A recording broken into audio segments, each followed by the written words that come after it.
High Mampi বৌদি, বলো বলো, কেমন আছো মিলন ভাই? ভালো আছি গো, তুমি কেমন আছো ভালো?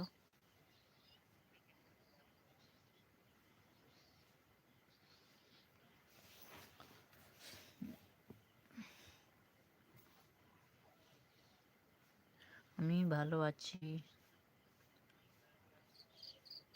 ও, কি খেয়েছো কি দিদি ভাই? মাম্পি দিদি ভাই, কি খেয়েছো?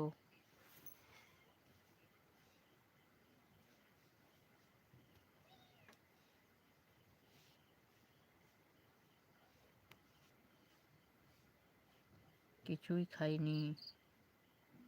কেন খাওনি কেন? সন্ধ্যার সময় তো কিছু খেতে পারতে, বিস্কুট চা মুড়ি যে কোনো কিছু খেতে পারতে।